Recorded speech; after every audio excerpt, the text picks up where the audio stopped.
Hello दोस्तों, welcome back to my channel Lex Quarterly. मैं हूं आपका फ्रेंड एडवोकेट कैलाश और आज मैं आपसे डिस्कस करने वाला हूं ऑनरेबल सुप्रीम कोर्ट के द्वारा दिए गए इस चेक बाउंस के मैटर में, जिसमें कि ऑनरेबल सुप्रीम कोर्ट ने कैश ट्रांजैक्शन से रिलेटेड बातें कही है और इसमें ऑनरेबल सुप्रीम कोर्ट के द्वारा ये कहा गया जो कैश ट्रांजैक्शन भी वैलिड माना जाएगा।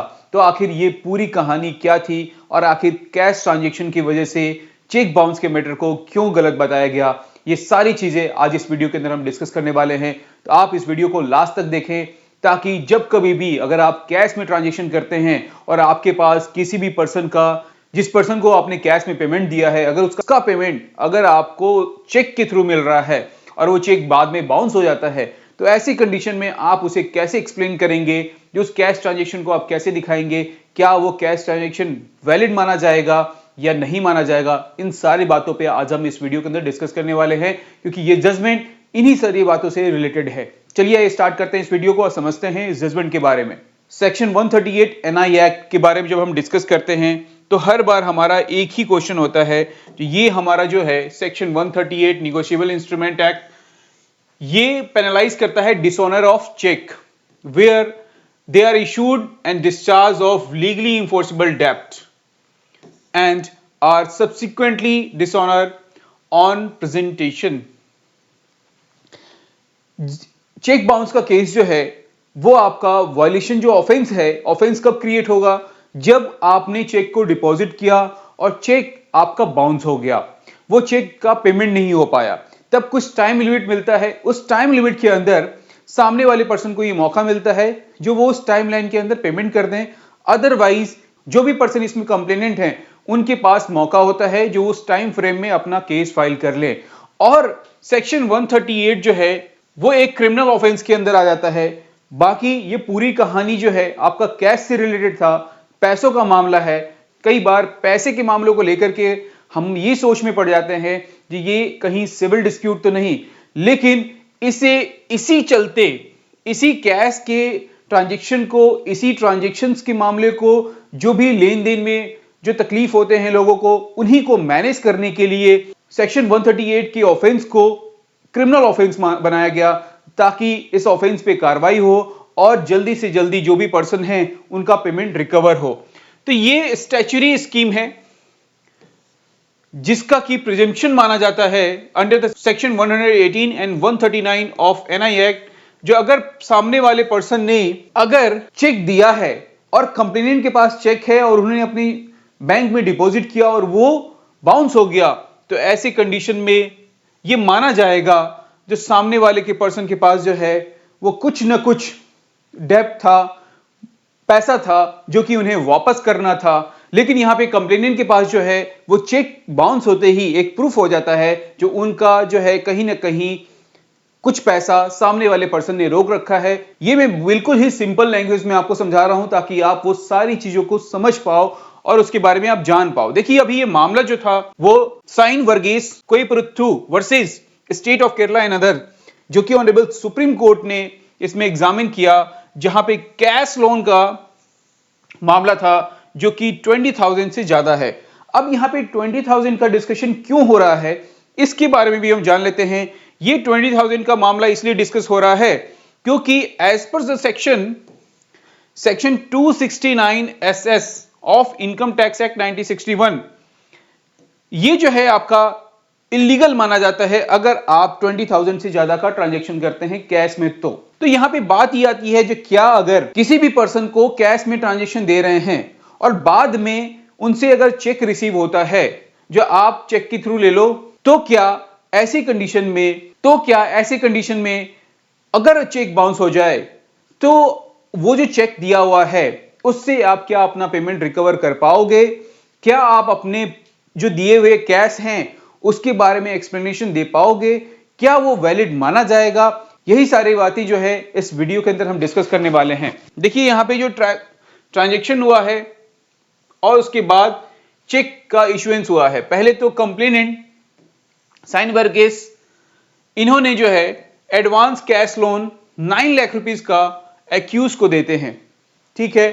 Then accused executed and delivered the cheque repayment for loan. और यहां पे जो एक्यूज्ड है वो आपका एग्जीक्यूट करता है और डिलीवर करता है एक cheque for the repayment of this loan. इस लोन की पेमेंट के लिए 9 लाख के लोन की पेमेंट के लिए वो एक चेक यहां पे इशू करता है और यहां पे upon the presentation the cheque was dishonoured prompting a complaint under section 138 NI act. और ये चेक जो है वो बाउंस हो जाता है और बाउंस होने के बाद यहां पे एक ऑफेंस जो है वो क्रिएट हो जाता है और ये कंप्लेंट फाइल किया जाता है सेक्शन 138 एनआई एक्ट का।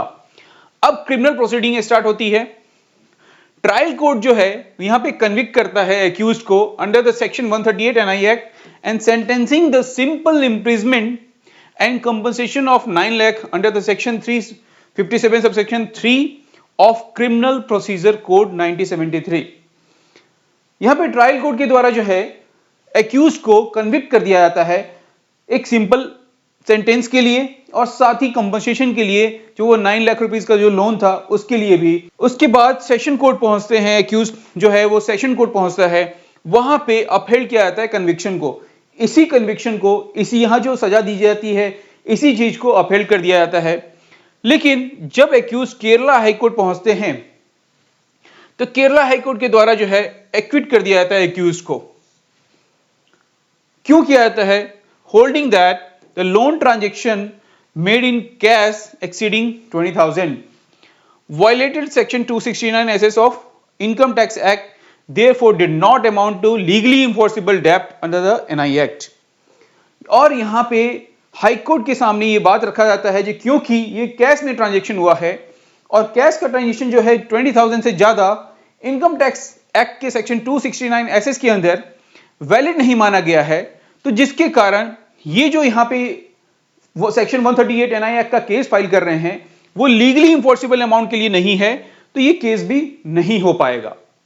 और इसी बात पे हाई कोर्ट के द्वारा यहां पे एक्यूज को एक्विट कर दिया जाता है।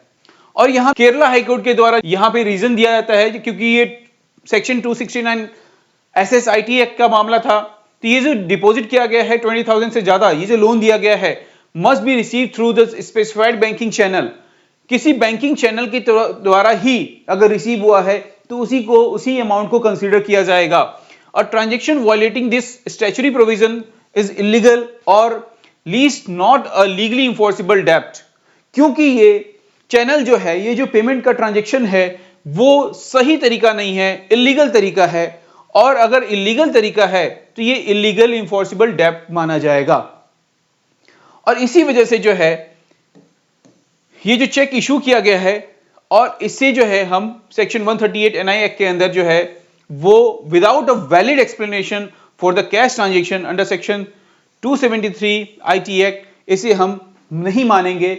ये जो है वो गलत तरीका है, गलत डेब्ट है, इलीगल डेब्ट है, ये मानते हुए यहां पे जो है जजमेंट दिया जाता है। और इस जजमेंट में ये कहा जाता है कि क्योंकि ये पूरा ट्रांजैक्शन जो है वो कहीं ना कहीं वायलेशन है इनकम टैक्स की कंप्लायंस का, इसीलिए इसे एनआई एक्ट सेक्शन 138 का भी वायलेशन माना जाएगा और इसमें इसे कंसीडर नहीं किया जाएगा क्योंकि लीगली जो है वो डेब्ट नहीं है। इसमें जो है जो ट्रांजैक्शन हुआ है वो आपका बैंकिंग चैनल के थ्रू नहीं हुआ है, ये सारी बातें इसमें कही जाती है। लेकिन जब ये मामला ऑनरेबल सुप्रीम कोर्ट के पास पहुंचता है तो सुप्रीम कोर्ट इसमें एड्रेस करते हुए कुछ क्वेश्चन जो है उनके पास आते हैं। Does a cash loan exceed 20,000 made in violation of section 269 SS of IT Act render the underlying debt unenforceable for the process of section 138 NI Act। अब यहां पे जो बात पहुंचती है, जो क्वेश्चन पहुंचा है ऑनरेबल सुप्रीम कोर्ट के पास, वो सबसे मेजर ये पहुंच गया जो क्या अगर इनकम टैक्स के अकॉर्डिंग अगर 20,000 का कैश लिमिट दिया गया है और ऐसे कंडीशन में अगर कोई पर्सन कैश में ज्यादा लोन दे देता है और बाद में वो चेक बाउंस का केस बनता है क्योंकि सामने वाले पर्सन के द्वारा चेक का पेमेंट किया जाता है और वो चेक बाउंस हो गया, अब सेक्शन 138 एनआई एक्ट के अंदर जो है केस फाइल किया जाता है, तो क्या वो जो कैश ट्रांजैक्शन था अगर वो इलीगल है तो क्या सेक्शन 138 एनआई एक्ट के अंदर केस बन सकता है? ये बात यहां पे पहुंचता है ऑनरेबल सुप्रीम कोर्ट के पास। फिर does such violation rebut the statutory presumption under the section 138 under the section 118 and 139 of NI act. और यहां पे जो प्रिजम्पशन किया जाता है, क्योंकि देखिए जनरली चेक बाउंस के मैटर में अगर आपके पास किसी भी पर्सन का चेक है तो ये माना जाता है जो उसकी जो है कुछ लायबिलिटी जो है वो आपके ऊपर है और कुछ पेमेंट आपको उससे रिकवर करना है, ये माना जाता है। जितने का भी चेक है उस चेक वैल्यूएशन से ये समझा जाता है जो सामने वाले पर्सन का जो है वो कुछ ना कुछ अमाउंट देना है इन्हें, जो भी चेक का अमाउंट है उसके ऊपर। तो ये ऑटोमेटिकली जो है इसे हम कंसीडर करते हैं और इसे हम प्रिजम्पशन के थ्रू जो है समझते हैं। जो ये प्रिज्यूम किया जाता है जो अगर उसके पास चेक है तो मतलब आपको कुछ ना कुछ पेमेंट देना है। ये अब जो इसमें एक्यूज के पास जो है वो बर्डन ऑफ प्रूफ होता है जो वो इसे साबित करें जो उनके पास कोई भी पेमेंट देना नहीं है, जो चेक है वो सिक्योरिटी के तौर पर दिया गया था या चेक किसी भी रीजन से दिया गया था, क्योंकि वो एक लीगल डॉक्यूमेंट है। अगर वो आपके बैंक में डिपॉजिट होता है और वो बाउंस कर जाता है तो ऐसी कंडीशन में आपके ऊपर क्रिमिनल कंप्लेन होगा और उस कंप्लेन का केस चलेगा सेक्शन 138 एनआई एक्ट के अंदर। तो क्या ये जो प्रिजम्पशन है, अगर कैश में ट्रांजैक्शन हुआ है और उसके बाद का ये जो प्रिजम्पशन है अगर कैश में ट्रांजैक्शन हुआ है तो इसे माना जाएगा सेक्शन 138 के अंदर। ठीक है, what is the legal effect section 269 SS and the penalty under the section 271 D IT act cheque dishonour proceeding. इसका लीगल इफेक्ट क्या होगा अगर यहां पे इनकम टैक्स एक्ट का सेक्शन 269 एसएस का वायलेशन अगर हो रहा है या उसकी जो पेनल्टी प्रोविजन है। तो ये 3 क्वेश्चन ऑनरेबल सुप्रीम कोर्ट के पास पहुंचते हैं और इस 3 क्वेश्चन का जवाब जो है ऑनरेबल सुप्रीम कोर्ट के द्वारा इस मामले के अंदर दिया जाता है। क्या है, देखिए यहां पे violation of section 269 SS does not wide the transaction, does not wide the transaction. Honourable supreme court के द्वारा यहां पे ये कहा जाता है कि ठीक है यहां पे सेक्शन 269 एसएस का जो है वो वायलेशन हुआ है, ये गलत ट्रांजैक्शन किया गया है, लेकिन ये इसका मतलब ये नहीं है यहां पे ट्रांजैक्शन जो है वो हुआ ही नहीं है। ट्रांजैक्शन इलीगल है लेकिन ट्रांजैक्शन नहीं हुआ है इससे यह साबित नहीं होता है। और ऐसी कंडीशन में जो है और ऐसी कंडीशन में ना तो सेक्शन 269 एसएस और ना ही सेक्शन 271 डी ये कहते हैं जो ये ट्रांजैक्शन जो है वो वाइड या अनएनफोर्सेबल माना जाएगा। ट्रांजैक्शन माना जाएगा, ये इस दोनों सेक्शन के अंदर जो है ये नहीं कहा गया है जो उस ट्रांजैक्शन को जो कि इलीगल हुआ है उसे हम वाइड मानेंगे या अनएनफोर्सेबल मानेंगे, ये नहीं कहा गया है। ठीक है, the consequence of the non compliance under the IT act is limited to monetary penalty, it does not affect the validity of the transaction obligation. यहां पे ये कहा गया जो ठीक है ये ट्रांजैक्शन जो है वो आपका इलीगल हुआ है, ये सेक्शन 269 आईटी एक्ट का जो है वायलेशन है, तो इस पे आप पेनल्टी चार्ज कर सकते हैं, लेकिन आप ये नहीं कह सकते जो यहां पे ये ट्रांजैक्शन जो है उसको कंसीडर नहीं किया जाएगा या जो ये ऑब्लिगेशन है ये जो डेप्ट है वो गलत है, ये नहीं कह सकते आप। और यही सेम बात जो है ऑनरेबल सुप्रीम कोर्ट के द्वारा पहले भी जो है इस मामले के अंदर कहा गया था। कोर्ट ने कहा था जो इसका हमने पहले भी इसमें जो है जजमेंट दे रखा है, जो आपका अगर concerning section 269 NI income tax act का जो है वो एनआई एक्ट के ऊपर कोई भी लायबिलिटी नहीं डालता, कोई भी ऐसा इन्फोर्सिबिलिटी नहीं डालता जो अगर कैश में ट्रांजैक्शन हुआ है तो आप पेनल्टी लगाओ, लेकिन यहां पे जो डेप्ट है उसे गलत नहीं माना गया है। आप टैक्स में पेनल्टी लगा सकते हो लेकिन डज नॉट अफेक्ट द डेप्ट obligation of the cheque bounce prosecution. तो ये बात यहां पे ऑनरेबल सुप्रीम कोर्ट के द्वारा पहले भी एक जजमेंट के अंदर ऑलरेडी इसे कहा गया है, तो इसे कंसीडर करते हुए जो है यहां पे जजमेंट दिया गया। तो यहां पे ऑनरेबल सुप्रीम कोर्ट का डिसीजन आया जो Kerala high court judgment was set aside in a part and supreme court clarified that the legal premise on which high court acquittal was based dependency on the section 269 violation of deny enforceability cannot sustain matter was remitted to the Kerala High Court for the fresh consideration on merit। यहां पे honourable supreme court के द्वारा फिर से honourable high court को ये कहा गया जो आप इसे फिर से कंसीडर करें और यहां पे जो है आप इसमें सेक्शन 269 का वायलेशन ठीक है हुआ है, लेकिन अगर सिर्फ वायलेशन को देख करके आप इसे जो है निगलेक्ट ना करें, इसे गलत नहीं ठहराएं, आप जो है इसे कंसीडर करें क्योंकि यहां पे जो डेप्ट है वो लीगली है और वो उसे वहां पे कंसीडर किया जाएगा। क्योंकि सेक्शन 269 एसएस और सेक्शन 271 इनकम टैक्स एक्ट के अंदर कहीं भी ये नहीं कहा गया है जो उसे कंसीडर ना किया जाए। तो इस बात पे ऑनरेबल सुप्रीम कोर्ट ने यहाँ पे जजमेंट दिया है। तो इस पूरे जजमेंट से हमें दो चीजें समझ में आई। पहली बात तो ये, जो अगर आप कैश में ट्रांजेक्शन कर रहे हैं तो अगर वो वैल्यू अगर 20,000 से ज्यादा हो रहा है तो आप कोशिश करें कि उसे कैश में ट्रांजेक्शन में कैश में लोन किसी को ना दे। अगर आप कैश में लोन दे रहे हैं तो कहीं ना कहीं इनकम टैक्स का वायलेशन हो रहा है, और इनकम टैक्स का वायलेशन होते ही उस पर आपका पेनल्टी लगेगा, जो कि पेनल्टी काफी हैवी अमाउंट का होगा। तो इस बात का ध्यान जरूर रखें, जो अगर आप किसी को कैश में लोन दे रहे हैं तो उसे रिकवर करने में बहुत सारी प्रॉब्लम हो सकती है, और हो सकता है जो इनकम टैक्स डिपार्टमेंट का भी आपके पास नोटिस आ जाए और वो आपसे पेनल्टी रिकवर करे।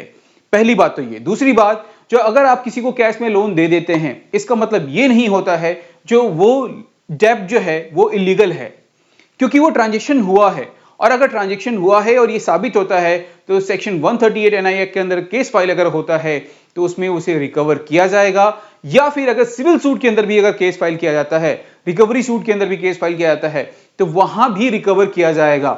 ये सारे ट्रांजेक्शन रिकवर जरूर किए जाएंगे, क्योंकि यहां पे वायलेशन है इनकम टैक्स एक्ट का, लेकिन वो गलत नहीं है। अगर वो ट्रांजेक्शन हुआ है तो वहां पे डेब्ट बनता है, वो लायबिलिटी बनती है, तो सामने वाले पर्सन को वहां पे देना पड़ेगा। भले ही जो भी कंप्लेनेंट हैं वो इनकम टैक्स में लायबल होंगे पेनल्टी पेमेंट करने के लिए। इस बात का जो है हमें इंफॉर्मेशन इस जजमेंट के थ्रू मिल चुका है, और इस जजमेंट को आप जरूर संभाल के रखें, क्योंकि जब भी कभी ऐसा मामला हो तो आप इसका रेफरेंस ले सकते हैं। बाकी आपको ये इंफॉर्मेशन कैसा लगा, वीडियो पसंद आए वीडियो को लाइक करें, चैनल को सब्सक्राइब कर लें, ताकि इस तरह की इंफॉर्मेशन आप तक सबसे पहले पहुंच पाए। Thank you so much.